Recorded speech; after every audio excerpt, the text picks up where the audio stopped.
بسم الله الرحمن الرحيم والصلاة والسلام على أشرف المرسلين سيدنا محمد وعلى آله وصحبه أجمعين. السلام عليكم ورحمة الله. Good evening, good morning. Can you hear me? Yes. Is that okay even there? If I speak like this, it's okay? Okay, thank you Hussein for this introduction and for organizing this two-day seminar. I'm trying now these days to focus more on training like this. Long time ago, I was used to have such training seminars around countries where I had 5 hours training every month. So this time is 2 days, and as it was said, is mainly focusing on the book. In fact, it has been delayed because they want it to be a bit simpler.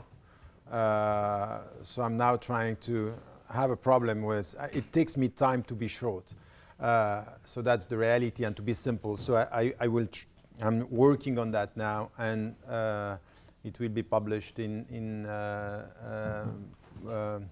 hopefully the beginning of 2017. So it means that what you have in your hands is something which is personal, it's for your reading, and it should not be used and quoted elsewhere. So this was the condition, and as you are attending a seminar on ethics, let's start with this. But ethically, it's not to be used elsewhere, to be read and used for yourself. So this is one. The second thing is, as it was said, I want to thank with Hussein all the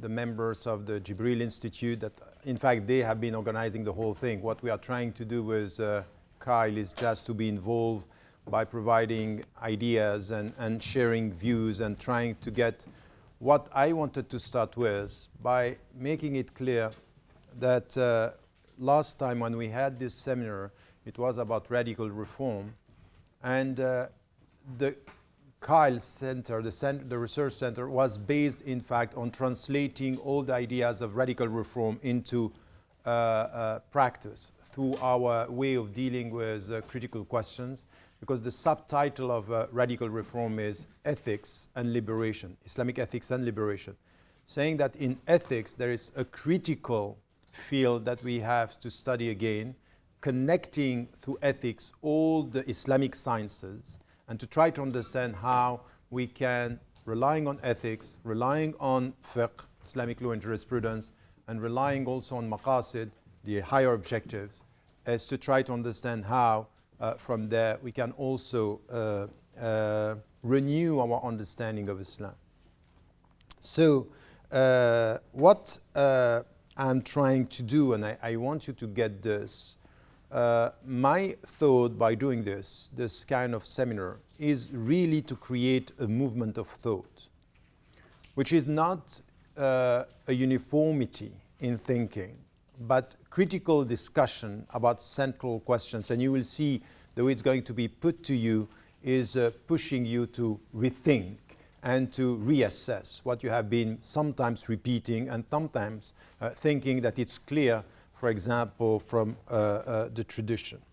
And for me, there is an understanding of Islam. So my starting point of this movement of thought is when I'm trying to define Islam, starting with the Tawheed, the oneness of God, it's two things. What we have to do is change yourself, change the world. You can disagree on this, but you should come with argument. Changing yourself is the very essence of the spiritual journey. Everything in Islam is about tazkiyat nafs. You have to change yourself.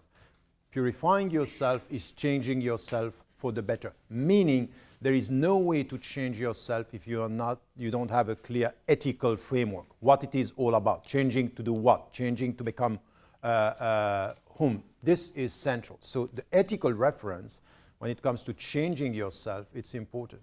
And it's not changing yourself and then you go to change the world. It's changing yourself and at the same time changing the world. And changing the world to change yourself at the same time. So it's a two-way process. And changing the world means as well that you have to have an ethical framework. How are you going to promote what is good, and how are you going to resist what is bad? Al-amr bil-ma'ruf wa-nahy anil munkar is central in our understanding of Islam. So I put it in a very simple sentence, but get it right from the very beginning. All what I'm saying is in the light of this, what I understood as being the essence of our relationship to God, the essence of Tawheed. And I would say it's exactly the same in the Jewish tradition, the Christian tradition, and all the tradition. Change yourself, change the world. Change the world in order to change yourself, and change yourself is the starting point of changing the world. So this is the idea. The second point, which is important as an introduction to this seminar, it's what I said is, I don't have an organization, I have a research center, but what I want to bring about is really something which has to do in the West and in Muslim majority countries, because what is important for me is going beyond this divide that you have Muslims in Muslim majority countries and Muslim in the West, and coming here in the West and saying, you know what, we need a fiqh of minority. I don't like all this business. I'm not for a fiqh of minority. I don't think that it's different from what we have today in Muslim majority countries. Many things are problematic in. As a step, that's fine. As a final goal, I think it's problematic.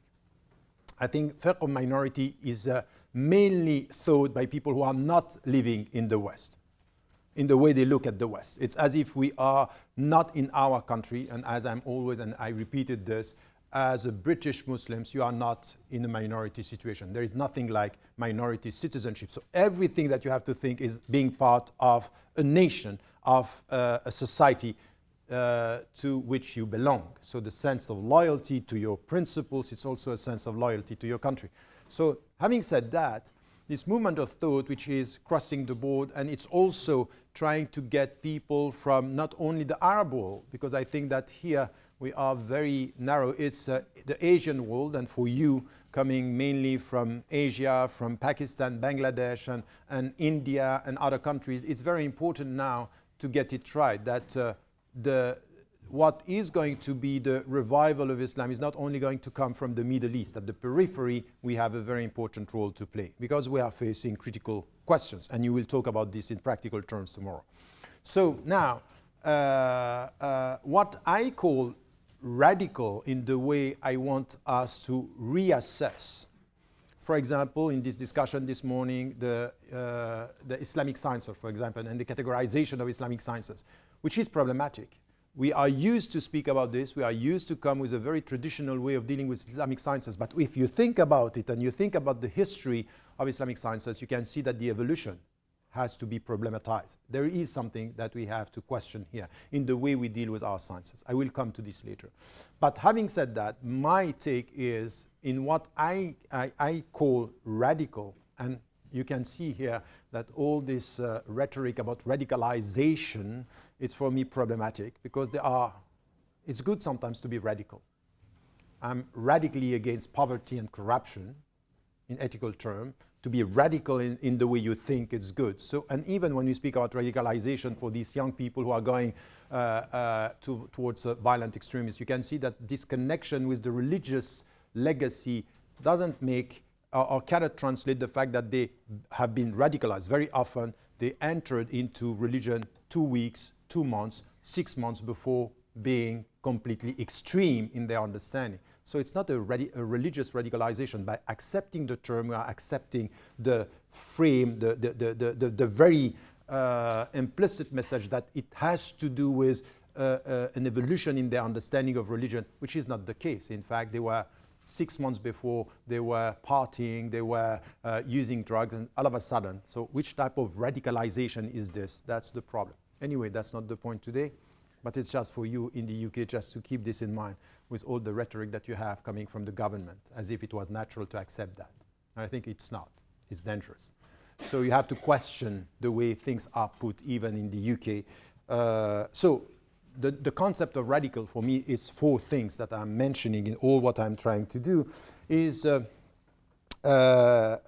be rigorous in the way we deal with our intellectual and our thinking, to be rigorous. So rigorous means the way radical, it's rigorous. It's the way we deal with our terminology to try to understand the words. And in the religious term, I'm coming from a tradition. I'm not representing all the Muslims. As you know, it's a reformist approach. And once again, I repeat, to be clear, I never said and I will never say that we are reforming Islam. We are reforming the Muslim minds.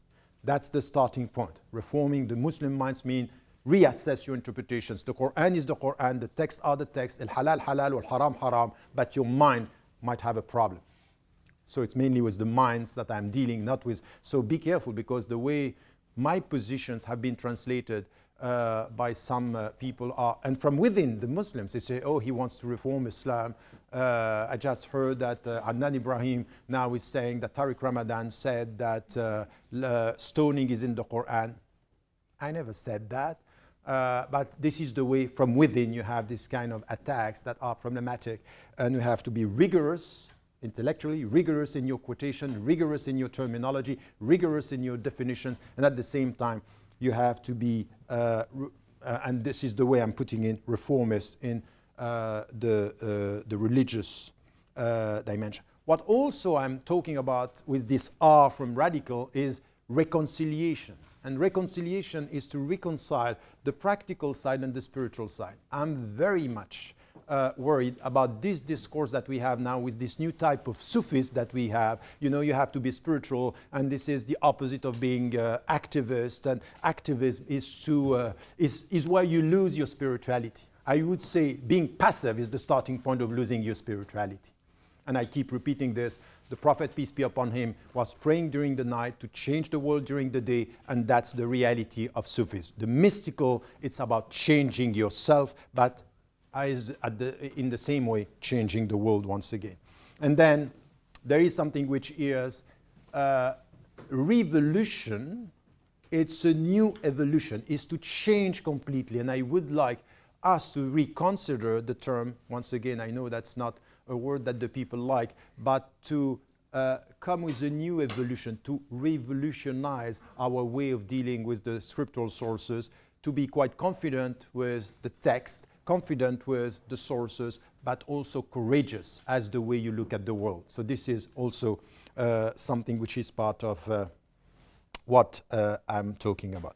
Having said that, and this is the introduction, so I don't want you to come and to say, oh, he's just going to give us an objective take. It's part of an understanding, a vision, and then I start with what is needed. And I told you rigorous. And rigorous means that we have to be clear with our definition. So let me come with some of the notions that we are using and that could be in that way problematic.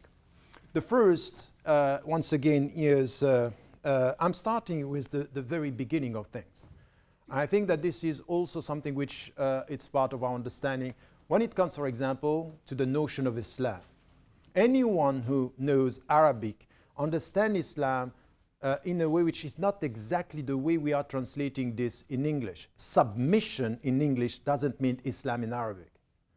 It's deeper than that. ادخلوا في السلم كافة, enter in God's peace with all your heart, means that you enter with all your being, meaning your will, your understanding, your intellect, your heart, and your body. It's something which is a will. It's something which is a decision. It's not submission, which means you enter as if you have less will, and this submission is taking from your humanity something. Submission in English, it's normal to have, it's quite normal. The connotation is negative because this submission is problematic. So I would say here that we have to be very clear on surrender. It's another dimension, is with your heart, but with your mind. Because if you say in Islam that it's not against the intellect, you have to put it clearly in the way you define Islam, in the way you acknowledge the very essence of one God, La ilaha illahu. So this understanding is coming with all the verses that we have in Islam, helping us to understand what it means to say Aslamtu li Rabbil Alameen, meaning I surrender, so with all my heart, all my mind, all my being, I enter. And what are we trying to get with this? You cannot understand Islam if you don't have a clear understanding of al-fitra. وَأَقِمْ وَجْهَكَ لِلدِّينِ حَنِيفًا فِطْرَةَ اللَّهِ الَّتِي فَطَرَ النَّاسَ عَلَيْهَا. So stand up in this eternal message that came from God, فِطْرَةَ Allah, which was understood by some as Islam. Ibn Taymiyyah, for example, is understanding fitra as Islam, fitrat Allah. In fact, this is the natural attraction that you have towards the ultimate question. What is the ultimate question? Why am I here? And this natural attraction is coming back to God. So God is the ultimate answer to the essential question that you have, this attraction that is here. وَإِذْ أَخَذَ رَبُّكَ مِنْ بَنِي آدَمٍ مِنْ ظُهُورِهِمْ ذُرِّيَّتَهُمْ وَأَشْهَدَهُمْ عَلَى أَنفُسِهِمْ أَلَسْتُ بِرَبِّكُمْ قَالُوا بَلَى. So there is something that he took from all humanity, Muslims and people of other faiths. And by the way, I keep on repeating, stop please when you speak as Muslims about people of other faiths to say non-Muslims. That is not respectful. You wouldn't like to be called non-Christian. You like to be called Muslims. And when you speak about you are Christians, you are Jews, you are Buddhists, and you are people of other faiths. That's a way you are not defining the people through your own window, but from where they are. The intellectual empathy, it's also intellectual respect towards the other. So having said that, sometimes I say non-Muslims in a very short way, but I don't like it. I don't like myself when I'm doing it, so don't do it. What was my point here? So, having said that now, al-fitra, it's this acknowledgement, وَإِذْ أَخَذَ رَبُّكَ مِنْ بَنِي آدَمٍ مِنْ ظُهُورِهِمْ وَأَشْهَدَهُمْ. He made them testify, am I not your Lord? So there is something which is a spark in your being, which is part of the concept of human being in Islam, that is yearning for an answer. Yearning for an answer. Why? So the answer here is La ilaha illallah. التوحيد. The Tawheed is bringing you the answer to this yearning for an answer that was put in us. وَأَشْهَدَهُمْ عَلَى أَنفُسِهِمْ. So there is something in us which is attracted, and for the Muslims, the answer to this attraction is the very essence of Tawheed. What does it mean? When are you at peace with yourself? You are at peace with yourself when your questions get their answer. You are intellectually at peace. When you have this attraction and you find La ilaha illallah, what are you going to get? Salamat al-nafs. Salam al-Islam. Al-Islam, in fact, is the way you are going to get this reconciliation between the attraction, the natural instinct that you have, the natural attraction, and then when God is coming to you and you come to Him, and there is this reconciliation. In fact, you have three words here that are essential. First, Islam, which is much deeper than just submission. It's in fact this acknowledgement that you have with your conscience of something which was in your essence. That Iman is coming to confirm al-fitra, which is part of your being. Al-Iman is what you get with your conscience that was already in your nature. The Islamic, this is why, very important. Why? Because in all our discussions with people of other faiths and within Islam, this is lost. It's that Islam submission, that's it. No, it's a deep concept of human being. Meaning that at the very beginning, it's وَأَقِمْ وَجْهَكَ لِلدِّينِ حَنِيفًا. Hanifa is the essential nature of who you were, that come back to this. Come back to this nature. And this nature is, look at your heart. Assess what is in your heart, and you will see this spark, that there is something which is coming and yearning for an answer. And then when you get the answer, which is for the Muslims, our understanding is La ilaha illallah. This is where al-Islam means salamat al-nafs, that you got this, you are at peace with Him. And this is why you understand here that in the way you come back to a dhikr, أَلَا بِذِكْرِ اللَّهِ تَطْمَئِنُّ الْقُلُوبِ, al-itmi'nan is then when you are at peace, have this spiritual tranquility. It's not only spiritual, it's intellectual, it's even physical in the Islamic understanding. So what I'm saying here is that you can't talk about Tawheed and Islam without understanding the very deep meaning of al-fitra when it comes to the concept of human being. And once again here, it's something which is important even in the negative words. What does it mean, kufr? Any one of you who is saying kufr is the disbeliever or disbelieving, be careful with this. Kufr means, in fact, literally in Arabic, covering. Covering. Covering what? In fact, if the spark was there, al-fitra was there, and this spark is covered, kufr, means that you are unable to get to the truth that was in your being. So al-kufr is not to deny because you don't have the intellectual capacity and you don't believe, is to have your essence covered. This is why to call somebody to Islam is to recall something which was there and it's covered. Okay, it's covered. So look at the Quran, it's clear on this. إِلَّا مَنْ أَتَى اللَّهَ بِقَلْبٍ سَلِيمٍ. What does it mean, salim? Sound heart. In the natural heart, in the natural state. A salim, which was not distorted.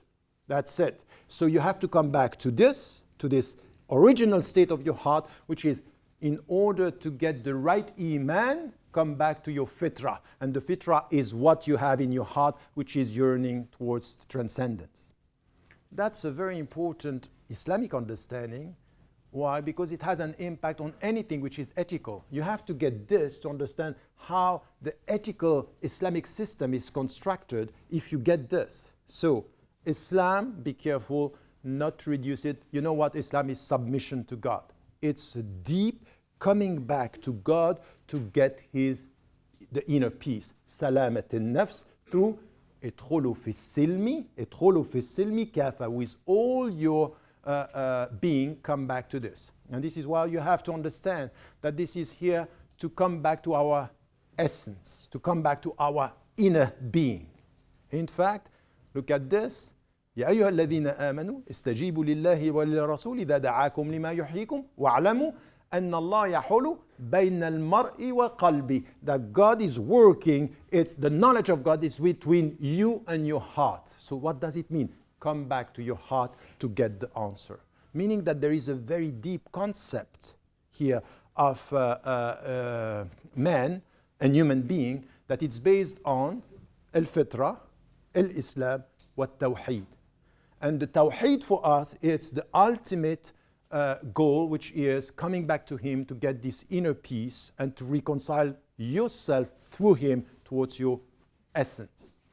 Now, three things are important in this, is this natural disposition that we have. It's making us understanding that we have to be positive about our human being. And this is why there is something which is intrinsically against anything which has to do with the original sin. We don't have something like this. No original sin. What does it mean? The fitrah is making you innocent before you become responsible. So if you go from innocence to responsibility, there is one notion which is important. What we find also in the Quran, that Ibn Kathir, for example, when he was trying to, he was not the only one. You find this in Ibn Qayyim al-Jawziyya, in Ibn Taymiyyah, in Abu Hamid al-Ghazali, in all the philosophers that we are going to talk about. They are saying, if you have to translate and try to understand a very simple verse, dealing with our dignity. وَلَقَدْ كَرَّمْنَا بَنِي آدَمَ. We gave dignity to human beings. What are the features of your dignity? According to the scholars, the great majority of them, there are differences on the way they are dealing with two things. First, what was the first verse of the Quran, which has to do with knowledge? اقرأ. علم آدم الأسماء كلها. So you have this knowledge, which is part of your dignity, that you can get knowledge. But the second thing is your freedom. Your freedom, it's part of your dignity. This is why the angels who are praising God permanently are asked to bow in front before human beings. It's judu. Li Adam is judu. Why? They are better than him. Even they're better in him in the way they praise God, because they cannot disobey. Well, this is exactly was the reaction of the jinn, Iblis. Ana khayrun minhu. I'm better than him. Because of my origin, خلقناه من نار وخلقته من طين. I'm better.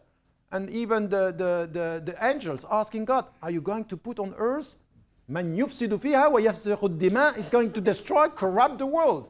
Why do we have to? يعلم ما لا تعلمون. I know what you don't know. Meaning what? There is intrinsically something which is our risk, our destiny, but our dignity at the same time, which is freedom. فمن شاء فليؤمن وَمَنْ شَاءَ فَلْيَكْفُرْ. Those who want to believe, that they believe, and those who want to deny, they deny. So it's your freedom. Freedom is essential. And this is where are you going to find this freedom? Between your innocence and your responsibility. No responsibility if there is no freedom. This is why freedom is essential. And in all the discussion that we'll have about ethics, it has to do with freedom. Am I going to choose what is good and what is bad? Freedom is essential. So here, innocence, bara'a, it's innocence. It's the essential notion where we come with a concept of human being at the same time. And as you see, innocence, it's important in the way it's also explaining the relationship between al-fitra, al-iman, al-tawheed, and our understanding of our responsibility coming back to the essence of our understanding, the essence of our being. Now, if I add to this, are you following me now? Are you sure that you have all the notions? Now it's okay. I have 5. How many do you have? I have to follow, because I see some people say, what is he saying? It's very structured. So, Islam, this is 1. Is how do you define Islam? Fitra is 2nd. What else? Al-Iman, which is part of it. Sorry? Tranquility?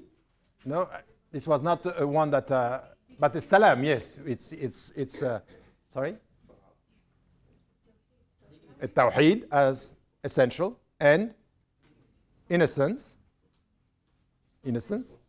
responsibility, and freedom. So we have 8.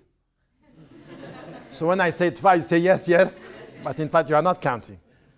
I can say whatever I want, you are following. We said we start with a critical mind. So you have to be sharp. Having said that now, we add to this terminology something which also it's important, is how do you understand the notion of nafs?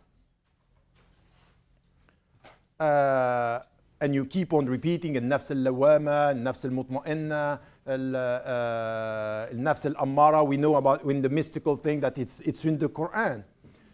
That there are lots of interpretations coming from the scholars. But there is something which is important when you speak about النفس. In fact, الروح, يسألونك عن الروح, our soul, this is a mystery. من أمر ربي.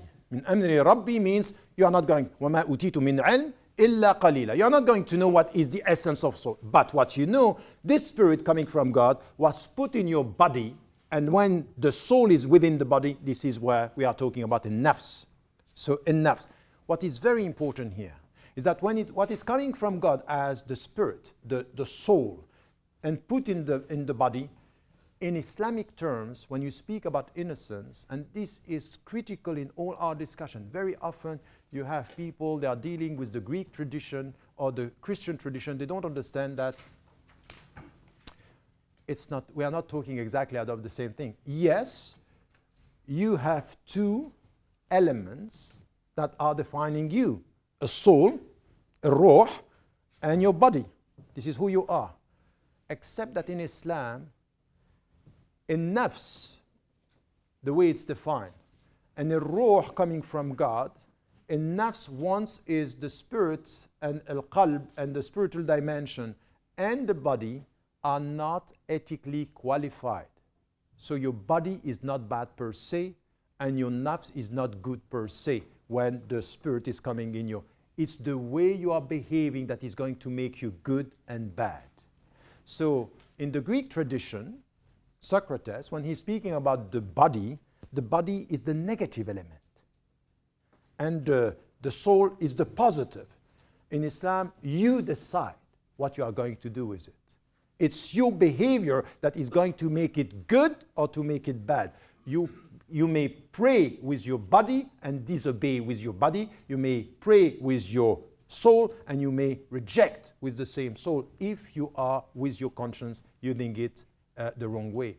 What I'm saying here is that this categorization, moral qualification of element is not present in Islam. You start by being just write. If you want to ask questions, write them down, and we will have time for questions. So I'm trying not to stop during my talk to give you at the end, hopefully, 30 minutes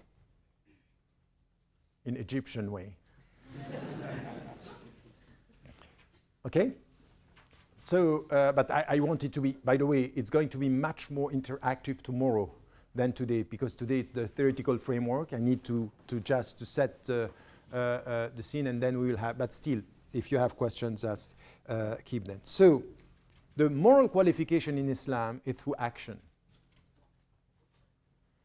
To the point that you, any one of you in this room, you can never judge a being, even though you condemn actions and behavior. Today, you might say about the people in Daesh, in Boko Haram, that you condemn them, but if you say you condemn them, what you should say, I condemn what they are doing. I'm not condemning them as beings, because you don't know what could happen. Be careful, that's very important. It means that your being, it's not ethically qualified. The only one who knows who you are and how you are going to be judged in ethical terms is God, and sometimes yourselves. But not, you cannot do this with people. And this is coming from the Prophet ﷺ, that you are judging, and you must judge. You know, anything that in our modern times say, you know, I don't judge. Of course you judge. What's that? You have to be judgmental, but on actions, on the way the people are, in order through the actions to help the people to change their being, but you don't condemn the being. That's an essential. So all what I'm saying here, it's coming from the Islamic concept of human being. It's coming from all what I'm saying here, this relationship. So now you have concepts that you can try now to have a kind of a connection between the notions that you can understand in a better way. This is a concept of man with a capital M, concept of human being, that at least we have to come back and try to assess in our understanding. Why? Because this is with this understanding that we can then start our understanding of the ethical teachings coming from Islam. By saying, for example, that we start with the being, that there is al-fitra, that we are looking for an answer, and the answer is giving us peace, and then we are innocent, and our dignity is out of knowledge and freedom, and then the moral qualification has to do with actions and not with being, and then at the end we understand that this journey is what we call Islam in the light of Tawheed. You get that? This is the summary of all what I said this morning. Following? Okay? So this is, so now you may disagree with me, and you should if you have a doubt, but you come with arguments and we discuss this, because this is a central discussion. By the way, you have different interpretations coming from scholars, but on this concept of man, you will see that there is a common agreement. We might disagree on some of the elements and how you deal with it, but this is important. Now, not only we have to deal with human being and the concept of human being, but as I was saying, Islam is changing yourself. So you have to get a better understanding of the self. And then you also are here to change the world. So you need to get an understanding of the world, the concept of the universe around us. By the way, having said that, be also careful. I'm working. There is another book that is going to be published even before this one, which is an essential introduction to Islam. And I took a long time. If I was asked to do something simple, which is difficult, as I told you, about an introduction to Islam. It's already published in French. It's going to be published even before the English in Arabic. But in this, I took a long time just to come with this basic understanding of the being and the world, the universe. And the universe is also something here that we need to get. As I told you, our understanding, the Islamic understanding, and by the way, this is in the Shia tradition, in the Sunni tradition, it's all the same. It's very positive. Our understanding of the being, innocence, responsibility is very positive. In fact, you have the means of your own liberation. You have the means. There is nothing bad in you. There is nothing originally bad in you. You have the means of your own liberation through knowledge, through the right use of your freedom, and understanding that, in fact, the answer is in your heart. So come back to the essence, the journey. This is why Paulo Coelho in The Alchemist took all this from the Sufi tradition, which is exactly this. Go to Spain, you will go to Egypt, you will come back to Spain. Spain is where the answer is. This is exactly inna lillahi wa inna ilayhi raji'un. Go from your heart and you will come back. That's it. And you make money out of it, but we don't know how to do that. So we need to have people talking on our, I'm laughing, but this is the reality. And he acknowledged the fact that it's a Sufi tradition. It's a Sufi thing. So anyway, what was my point? The journey, thank you. What was it? No, really. I need my, I'm sorry. I was talking, yes, about the universe. And yes, changing yourself and change. So there is a concept of the universe here, which is very positive in Islam, very positive. يَسْأَلُونَكَ مَا أُحِلَّ لَهُمْ قُلْ يُحِلَّ لَكُمُ الطَّيِّبَاتِ. They are asking you, what is permissible for us? What is open for us? الطيبات. الطيبات is the world is full of طيبات. So the world in itself, it's not a space of danger, it's a space of permission. To the point that the scholar, the fuqaha, when they came to the mu'amalat, are saying, الأصل في الأشياء الإباحة. The first principle when it comes to social affairs, interpersonal, it's permission. الطيبات, it's open for you. But there is something which is essential here, which is be careful. This universe is not your property. You are vicegerents. خلفاء. إني جاعل في الأرض خليفة. الخليفة is, and this is deep, and you will see here that in many of the traditional native spiritualities, for example, in the United States, the Indians before, Africans a long time ago, Asian, their relationship with the universe was about what? You remember the Indian chief that was responding to the American was saying, you know what, we thought that we were belonging to the earth and you thought that the earth was belonging to you. So this is, as Muslims, there is, al-khilafa means you don't have the ownership. سَخَّرَ لَكُم مَا فِي السَّمَاوَاتِ وَمَا فِي الْأَرْضِ. This is for you to use. You are managing, but you don't have the property. That's essential because when some today, even we'll talk about this tomorrow because we have some scholars saying, you know what, in Islam we agree with capitalism because we agree with private property. This is reformism without essence. It's a new ijtihad. When you have some of the scholars that I respect so much, being able to say, you know what, the Islamic system is a regulated capitalism. This is what I heard from Sarkozy, that we have to have a more ethical capitalism. Tell me how you do that. Anyway, it's a contradiction in term, because capitalism has nothing to do with ethical reference. So we'll talk about this tomorrow. The point here is that the way you deal with the world and the way you have to deal with the world is to understand that سَخَّرَ لَكُمْ, that you are managing and you have a responsibility. Yes, you can have a private property knowing that you are not the owner and you have to deal with it in ethical terms. The fact that you are not the owner is the fact that you need to understand that the way you have to manage the world is through ethical behavior. So this is through ethics that you are showing your faithfulness to the owner. And this is why God is saying you, wherever you are, الَّذِينَ إِن مَّكَّنَّاهُمْ فِي الْأَرْضِ.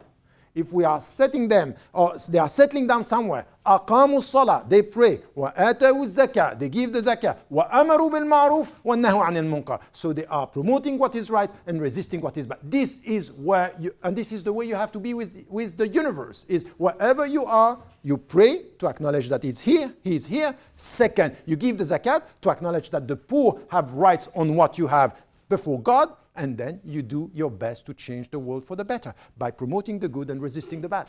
This is wherever you are. But knowing that سَخَّرَ لَكُم means that it's not لِلَّهِ مَا فِي السَّمَاوَاتِ وَمَا فِي الْأَرْضِ. To God belongs everything that is on earth, in the heaven. So the starting point here is the very notion, not the khilafah that you have now in Iraq, because also this is very important. When you come with the deep understanding of what khilafah is, you have to challenge, because they are distorting all the notions. They are distorting the notion of jihad. They are distorting the notion of even the Islamic reference to a state, for example. You might disagree with the fact that it should be, or there should be an Islamic state, but at least you know that what they are doing has nothing to do with the Islamic reference. And by the way, I'm never saying that this has nothing to do with Islam. I think that we have with arguments to respond to what they are doing and to tell them you are not Muslims and this is not Islam, it's not going to work. If anybody is quoting the Quran, you have to respond with arguments by showing that this, yes, you are using the Quran and you are using Islam in the wrong way, so we have to respond. And I'm not going to do what you are doing to me. Even if you tell me that I'm no longer a Muslim, I'm not going to put you outside Islam. I would say what you are doing has nothing to do with Islam. As to your heart, I don't have the secret. I don't know where you are and where you stand. Which is also something, don't do to them what you don't like them to do to you in the way which we have now, something which is the takfiri. This is a new fashion. You decide who is in, who is out, and just sometimes to please the government. Oh, no, not Muslims. Who told you that?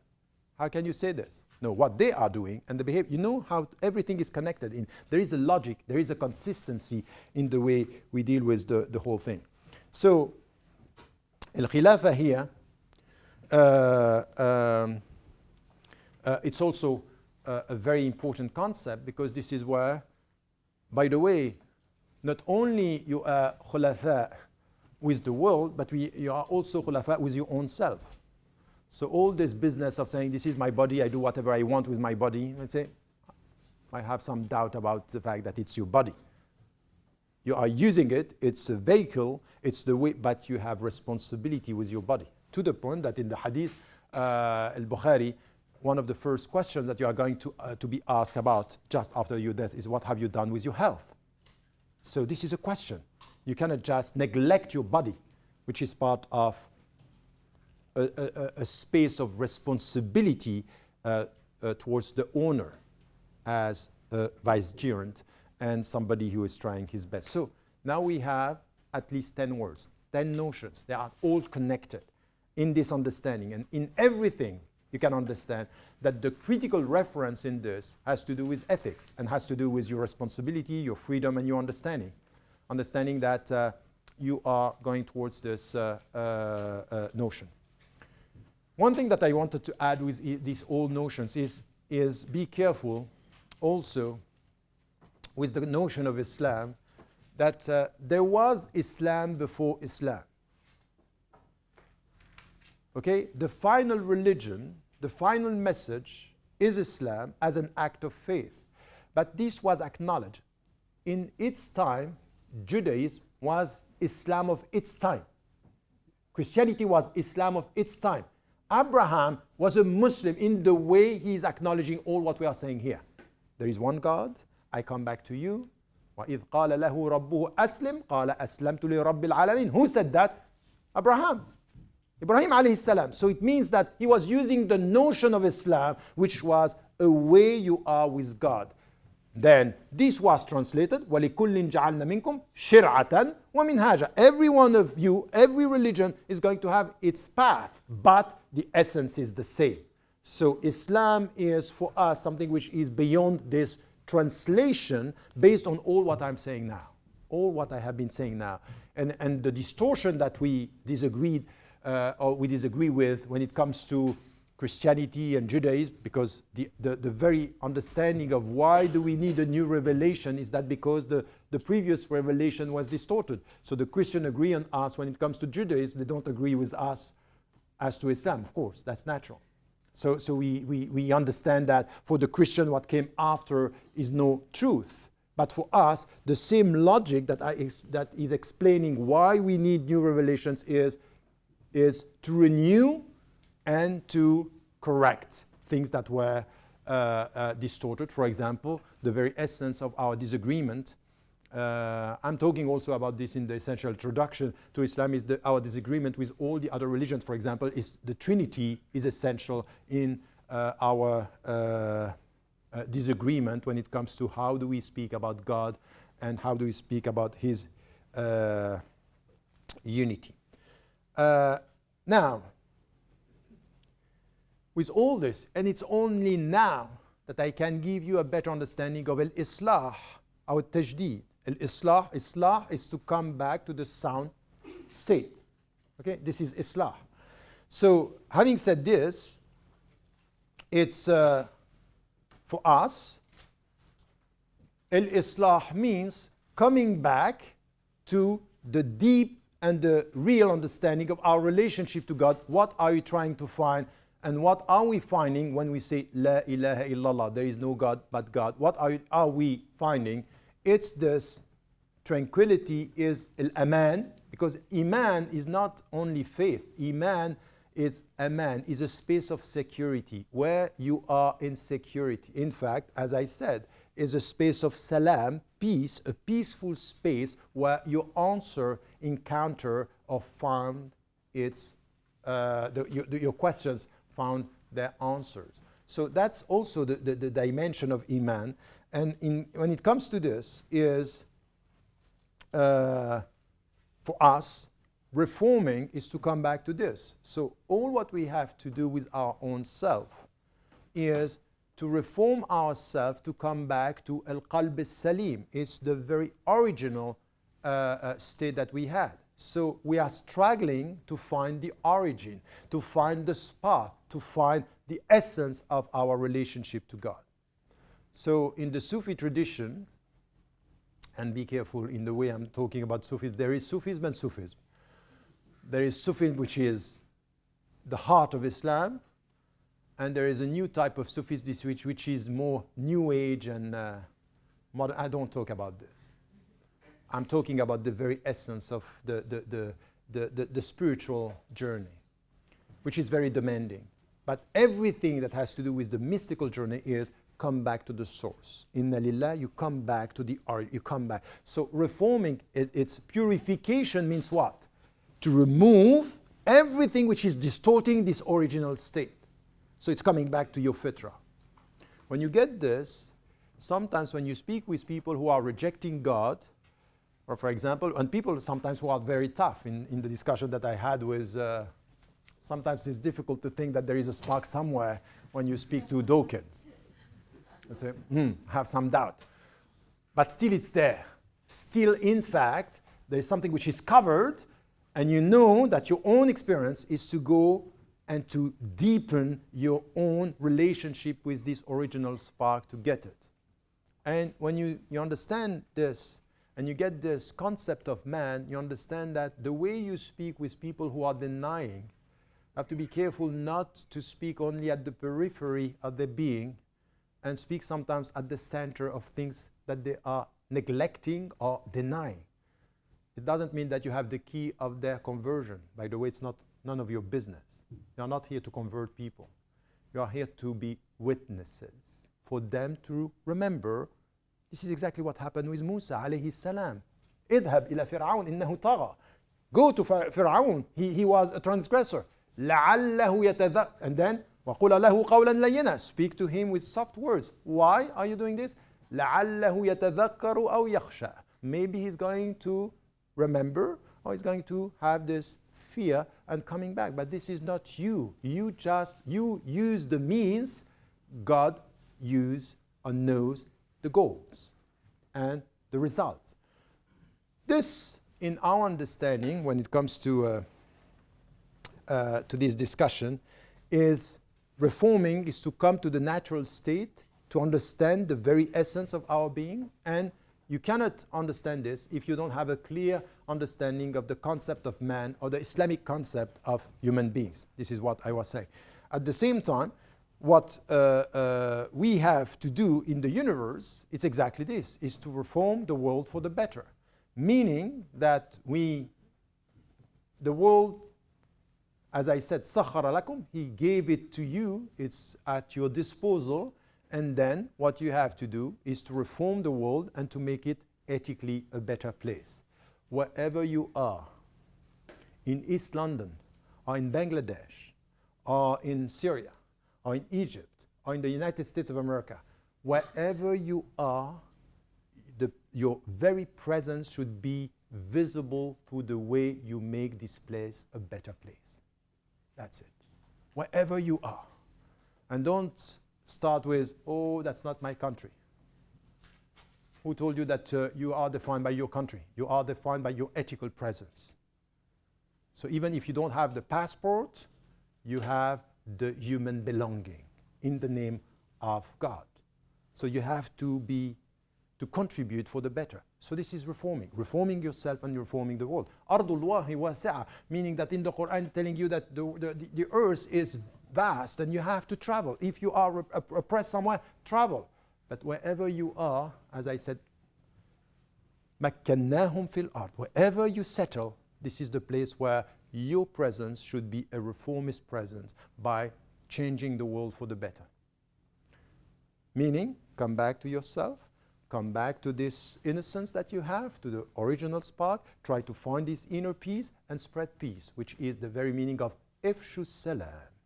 Ifshu Salam, which is exactly what the Prophet, peace be upon him, said, arriving in Medina, while he knew that at that moment, wars and attacks were going to be very tough against him.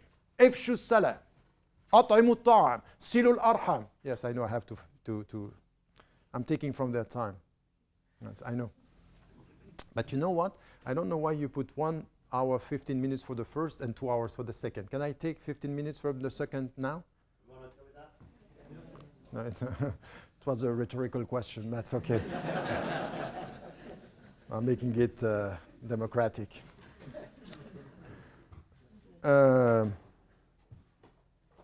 So, this is what we have to do, knowing that with all the positive teaching that we have in the Quran, what is going to happen with human beings is that they are going to corrupt the earth and they are going to spread bloodshed everywhere. أَتَجْعَلُ فِيهَا مَنْ يُفْسِدُ فِيهَا وَيَسْفِقُ الدِّمَاء. This was said by the angels from the very beginning. This is the very nature of human beings. They are going to corrupt and they are going to spread wars and destruction. What is your role in this is to be resistant to this natural attitude of human beings. So this is as much as you are going to be unjust with your own self. Who said that? From the very beginning. Adam wa Hawa. They were saying, رَبَّنَا إِنَّا ظَلَمْنَا أَنفُسَنَا. قَالَ رَبَّنَا إِنَّا ظَلَمْنَا أَنفُسَنَا. We have been unjust with our own self. وَإِن لَمْ تَغْفِرْ لَنَا وَتَرْحَمْنَا لَكُنَنَّ مِنَ الْخَاسِرِينَ. If you are not going to forgive us, we are going to be lost. So from the very beginning, they started by saying, ظَلَمْنَا أَنفُسَنَا. So a dhulm here is the way you mistreat yourself and the way you are going to mistreat the universe. Muslims, believers, are the resistance to this, wherever they are, within and outside. So it's a resistance. So this is why anyone who in the name of being good Muslims now and not bad Muslims are trying to say, you know what, remove jihad from your vocabulary, they say, no, it's impossible. It's central in Islam. Jihad is the central notion of resisting in order to reform. This is why I'm translating jihad not as only effort, it's the two-way, it's resisting and reforming at the same time. It's resisting what is bad and reforming for what is good. So it's against and it's for. It's not only against and it's only for, it's a two-way. So you can have jihad against poverty and jihad for justice. So you have the two movements. Now, with this, you understand what I was saying in the way I was defining this and all the notions that I was referring to now. Having said that now, and understanding, there are 3 other notions that are, in fact, the second part of my talk, and I will end with this now before I will come with the classification of Islamic sciences later. It's 3 notions that we are using: al-usul, the principles, al-wasa'il, the means, and the objectives, al-maqasid. So here it's important to understand this. So when we are talking about, you have to be clear on this because it's a bit deep in a spiritual term. Maybe it will come with the discussion today and tomorrow. But one of the translation, the subtle translation of shirk, is to take the means for the goals. Okay, I will make it clear. Why you pray? You are trying to pray to remember God. This is what is said in Surah Taha. إِنَّنِي أَنَا اللَّهُ لَا إِلَهَ إِلَّا فَاعْبُدْنِي وَأَقِمِ الصَّلَاةَ لِذِكْرِي. So pray in order to remember me. So to pray is a means, isn't it? And the goal is God, is remembering. If at one point in your life the means becomes the goal, is the starting point of الرياء, الشرك الخفي. أن يقوم الرجل يصلي فيزين صلاته مما يرى من نظر الرجل. So you end, you stand up, you pray, and you beautify your prayer because you know that somebody is looking at you. Shirk. So it's good, you pray, but the goals are not clear. So prayer becomes the goal and not the means. So you have to be very clear at what are the principles. So the principles, for example, is what are the principles are the sources. Al-usul is what you are extracting from the Quran that are the principles and that can be the values. And then you have to be clear about the means and be careful. Fiqh, Islamic law and jurisprudence, the legal framework is but a means for something. And if you end up thinking that everything is in the rule, it's as if you are walking on the path, and instead of looking at where you are heading, you are obsessed with the limits. So when you look, you confuse the path with the limits by saying, this is essential. You are taking the means, showing you the path for the path. And that could be shirk. Do you understand what I mean here? So means should be very clear in the way it's what do you need in order to implement the principles in order to achieve the objectives. You get that? What do you need as means to achieve or to translate the principles? So for example, you have the principle of justice or you have the principle of freedom. How are you going to translate this into the means to get the final goal, which is use your freedom for the good, which is the final goal. So we need to have this in mind every time we speak, and especially when it comes to Islamic sciences in our understanding of ethics. Why? Because in ethical terms, if you have an ethical value, let's say, okay, justice, what you are expecting from the value is to be translated into rules. So you have a legal framework translating justice into a just, regulated system. But to achieve what? To achieve the higher objective, which is equal dignity for human beings. Black, white, poor, rich, we have to be just with everybody. So there are goals, and these goals should be the ethical translation through the means of our principles. It's what we have to do. And ijtihad is all about this because there are many issues where we don't have an answer, so we need to find the way we extract the principles, try to find the means to achieve the goals. If you end up being obsessed with the means without reaching the goal, it could be the distortion of Islam. For example, the literalist implementation of some rules are in fact completely against the very essence of the objectives. Who said that? Not me. Umar ibn al-Khattab. Umar ibn al-Khattab in the time of famine, when he said we cannot implement a clear verse about stealing, meant what? This is a means to try to get justice. But if by implementing this means we are not getting justice, we better suspend the application of the means because we are missing the objectives. So the principle of justice was clear, but the principle of the objective of translating this into the reality in our life, التنزيل على الواقع, which is the translation into the reality, was also something which was essential in the relationship between al-usul, fundamentals and principles, the means, the al-wasa'il, and then the objectives. But this is going to be clearer in our discussion tomorrow, because my take, for example, on Islamic economy is that very often there is an Islamization of the means and not of the goals. And that's a problem. If you just Islamize the structure, and in fact you want exactly the same goals as the other. You want exactly the same profit, but with halal means. Not questioning, it might be that the goal in itself is not so halal. Anyway. That's another question. Okay, I stop here. So questions, if you have questions. Okay, it's okay? I can go for the answers. Okay, so your question about just praying and not being involved in the... I wouldn't go as far as say it's a shirk, because some of the Muslim women and men, they are very sincere in the way they are coming back to God and the way they pray, the way they fast.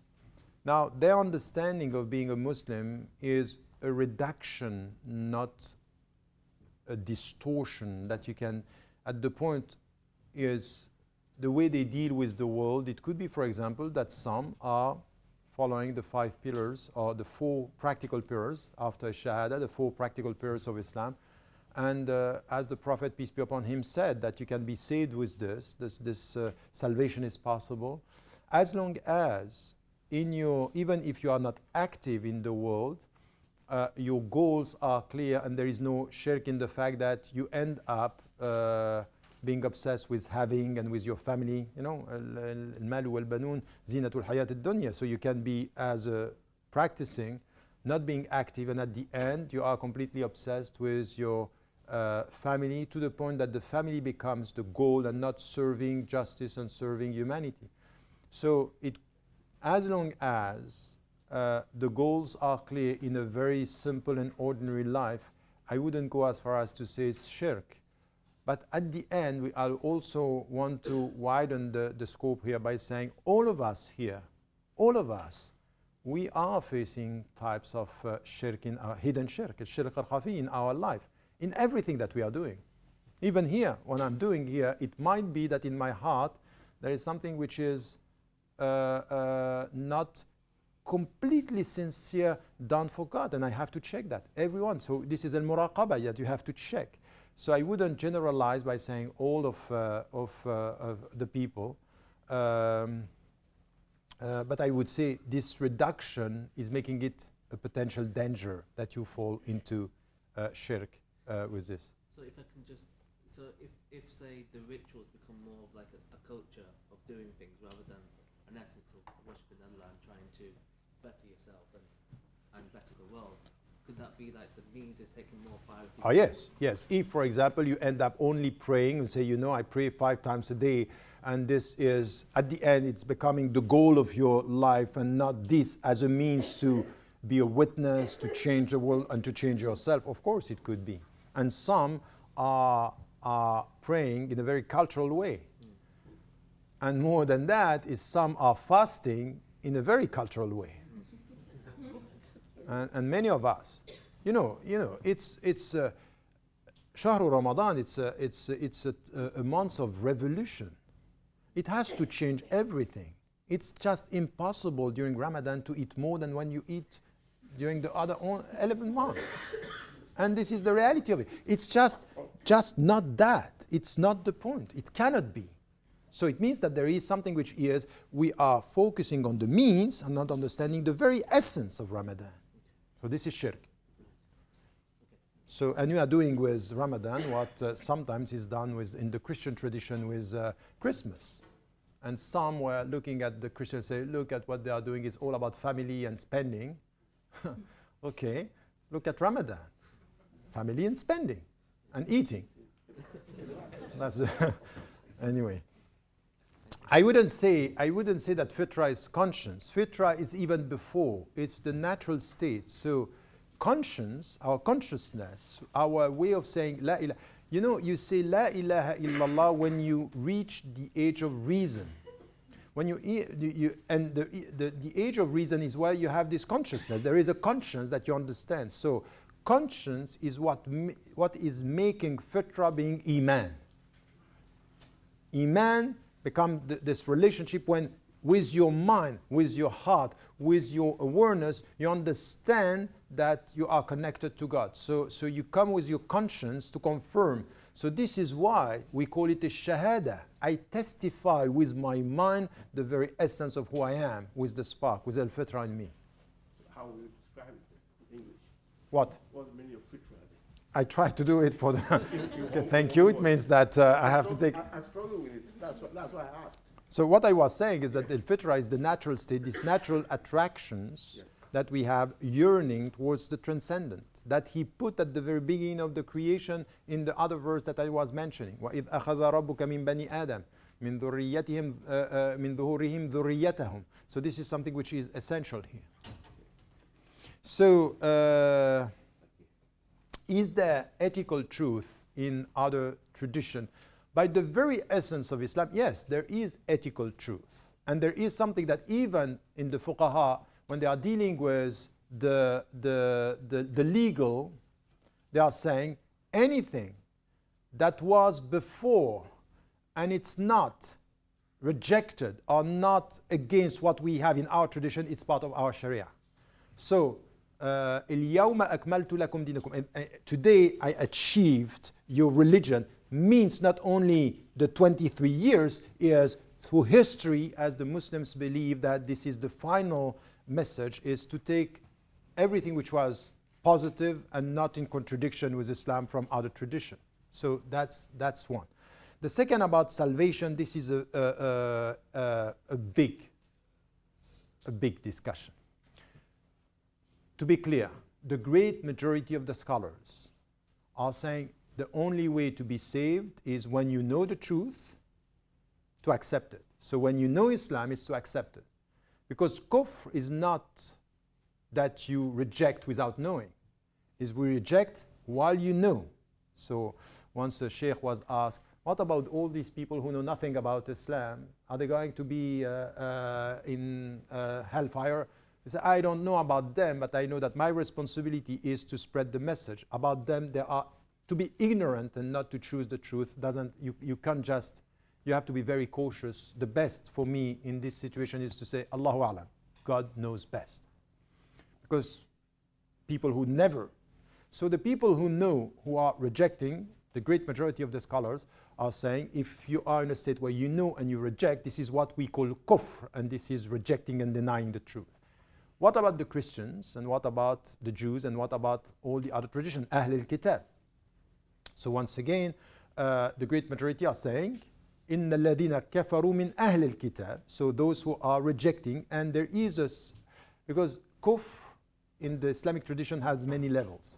Al-Kufr al-Akbar, the highest level, is to reject God, that there is, or to have polytheism, for example, and to associating other gods. The second could be denying part of the truth. So, for example, Ahl al-Kitab are not the people at the highest level of kufr. They are denying, for example, that the last messenger is coming with the last message. So they are denying part of the truth while they are accepting that there is one God. So this is why kufr is not disbelief. We cannot just translate this. Even within the Islamic tradition, you have kufr bidun kufr, meaning that you acknowledge God, you acknowledge the last message, but you deny something which is part of the truth within the whole system. So it's kufr bidun kufr. So you are a believer, but you deny part of the truth which can be essential or not. So if, for example, if you come and you say, I'm a Muslim and I don't think that 5 times a day I have to pray. It's not there. I say, okay, that's the problem. So this is kufr bidun kufr, because you acknowledge, but there is something which is you are denying part of the truth here. About the salvation, the great majority are saying, Inna dina inda Allah al-Islam. The religion in the sight of God is Islam. So the great majority are saying, no, there is no salvation for people who are not Muslims. Others, and this is also within the tradition, in the Sufi tradition, the philosophical tradition, in some of the scholars were very cautious with this by saying, Islam here might be the generic understanding that I was talking about, is that acknowledging God. So, but this is a minority position in the Islamic tradition, saying salvation is only for Muslims. Now, once again, when you have in the Quran the fact that God had willed this diversity, that He's saying that He gave to every tradition its path. لِكُلٍّ جَعَلْنَا مِنْكُمْ شِرْعَةً, it's your path and your praxis. The best answer for me on this, it's an answer with this the highest level of my knowledge. I don't know. Allahu A'lam. Because I think that to come with these reductive things, knowing that God had willed this diversity, and He's asking us about the diversity and asking us, acknowledging one God, and then when you acknowledge that there is one God and you behave the right way, if you are a Christian or if you are a Jew, I don't think it's for me or for any human being to be able to go to speak about the salvation or not. In legal terms, the great majority of the scholars were going to say, or are responding, no, you have to be Muslims to be saved. I think that you have to acknowledge that there is one God and to behave the right way. Of course, as a Muslim, I think that the final answer, the final message is the truth. But as to the sincerity of the people, what they have done, the way they have behaved, I don't want to speak about this. And I think that this sense of humility when it comes to the final judgment, say, this is God's decision, I don't know. And I don't think that I'm going to be more with the truth when I'm saying everything else is wrong. You know, this kind of, I'm the only, we have these trends within Islam as well. We have people calling al-firqatun najiyah. So the saved sect, meaning all the others are lost. So if you are not within, I don't like this business, and I think that we should not do this at the Islamic level with all the others. Have to suspend the final judgment, knowing that from an Islamic perspective, of course, when you know about the last message, this is where the salvation is going to be. I was asked once about Mother Teresa. Where is she going to be? I say, I'm sorry, I don't know. I don't know about myself, how I'm going to say about her. So my concern is about trying my best with what I know. And as to the destiny of the people, I would urge the Muslims, but exactly like I was dealing with, you know, the previous Pope. I knew him, Cardinal Ratzinger, before he was Benedict XVI, and he was very tough on this. No salvation if you are not within the church and Christian. And he was sincere. But at the same time, I think we have to be very cautious with this final judgment on others. And I would say I would like the same in, and I don't think that this is a critical question. I don't think that I'm stronger if I make the other weaker. In the, it's sincerity and acknowledging that there is one God, and then, but it's a very important point, because at the end it's where, how do we deal with this humility as to the final judgment is important between religions, but even, as I said, when we are talking about behavior and being, as I said before. About ar-ruh wa nafs. Ar-ruh is the spirit, is ruh-ullah, which is the God's spirit that He is sufflating into our being. So when the ruh is coming in our body, this is what we call in nafs. Sometimes we have a problem because in the English translation, in nafs is the soul, and nafs is the being, nafs is the person. So there are here interpretations that could be different. But at the end, even if you speak about in nafs al-mutma'inna, it's where the God Spirit is coming to your, the embodiment of your person. It could be physical and it could be spiritual. But the nafs is this connection between the two. And in our life, it's the spirit in our body. It's the spirit in our the physical dimension. Even though we have to be very cautious with the translation in English as well. Your question is a very important one. When I was saying, coming back to your heart, this is where it's not coming back to your heart the way your heart is now. It's struggling to come back to questioning and coming back to the essence of your heart. So there is here monitoring yourself, monitoring the way you deal with this on ethical terms with your own self. So it's not just to take for granted the way you are now and my heart is saying this. So for example, in the spiritual journey, to be very cautious with this confusion between the spiritual side and the emotional side, thinking that the emotional is spiritual and okay, I feel it, so it's good. No. So this is coming back to your heart is a journey of ethical questioning.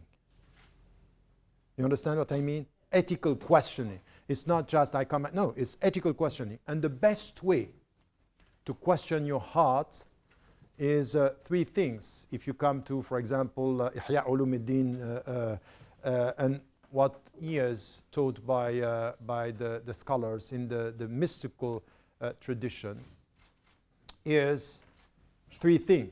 When you come back to your heart, do you feel at peace or not? Are you at peace with your heart or not? And meaning this, that if there is, you know, in the definition of sin, that the companion came to the Prophet ﷺ, he said, مَا حَاكَ فِي نَفْسِكَ وَكَرِهْتَ يَطَّلِعَ عَلَيْهِ النَّاسِ. What is in yourself and it's troubling. You are not at peace. So in fact, any one of us in this room knows that this peace is much more a hope and a goal than a reality in our daily life. We always have tensions, but you have to check that. This is one.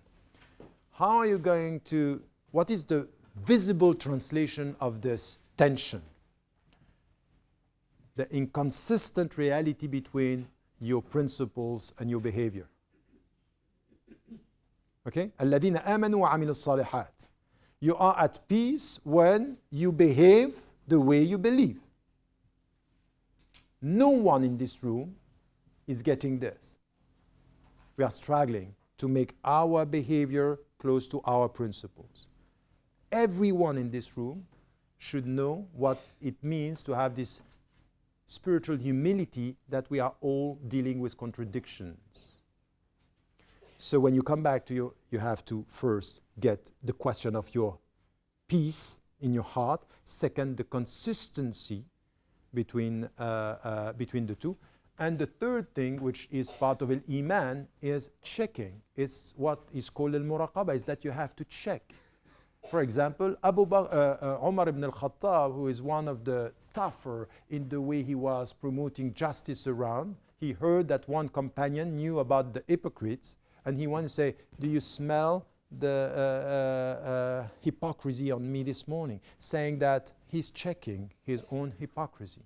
So this is where your behavior, your consciousness, your behavior, and your peace are elements that are helping you to question this coming back to your heart.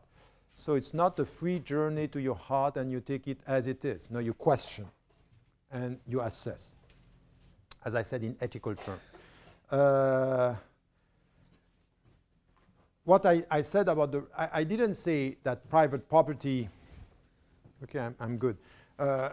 Private property is not, no, private property, it's accepted in Islam, but with limitations and requirements and conditions. So in the name of private property, you cannot use it without ethical conditions and ethical reference. This is what I meant. But the fact, and by also why you can't use it without the ethical reference, because at the end, this private property, it's management of a property, not the ownership. And the owner is telling you, I am giving you this with the condition that you behave ethically in everything that you are doing. So you cannot exploit people in the name of this is my property. No.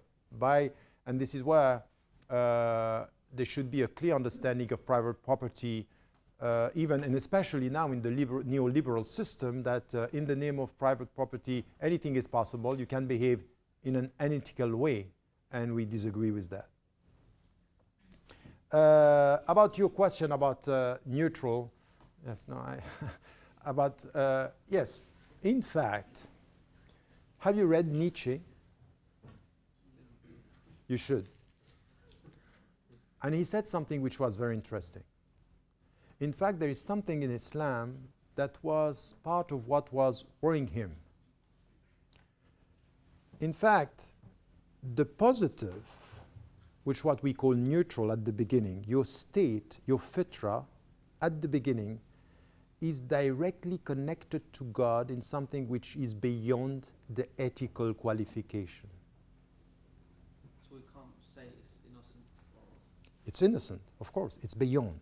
Innocence is beyond. When you look at a child, his or her innocence is beyond moral qualification. Why? Because morality comes with consciousness. It's not good or bad. It's not, no, it's good. Then how is that? No, but good not in a moral term. Good by the fact that it's connected to God. As innocence is good, but it's not ethically qualified. Innocence is beyond, it's good and bad, but it's positive in itself. Why am I saying this? Because Nietzsche was obsessed with how can we go beyond good and bad. There is something. And you know he ended up by saying what? Is how the lion becomes, no, how the camel becomes a lion and the lion becomes a child. Innocence. For us, our struggle with the ethical is to come back to the positive state of the beginning, the beginning, which is directly connected to God beyond the ethical qualification. So we use ethics to try to come back to this original state where we are connected to God. So this is where, and this is why, for example, the Sufi tradition was obsessed with al-fana, which is a problem in some of the ethical and the spiritual, is when you come close to him beyond the qualification of good and bad. And you know what it is? For the child is innocence, and for you it's what? What is going to be beyond the moral qualification when you are close to God? قل إن كنتم تحبون الله فاتبعوني. الحب, المحبة, loving God, which is something which is beyond the very narrow legal qualification and ethical qualification. So when I'm saying it's neutral in ethical term, but it's positive. It's the way you are connected to God straight in your innocence. What we are trying to do is through our ethical struggle, rejecting the bad, choosing the good, to try to come back to this original state where you are connected to Him out of love. Isn't that the whole journey? We are using that as a reference, that Yeah. we return to good. Yeah? And I understand. To the original good, which is beyond yes, the and tension. Then, but ultimately, our behavior is referenced with this ethical notion of good and bad. Yeah. That's what I'm saying, isn't it? It's a reconciliation. You choose the good in your actions to come back to the good in your being. So we're saying it's good.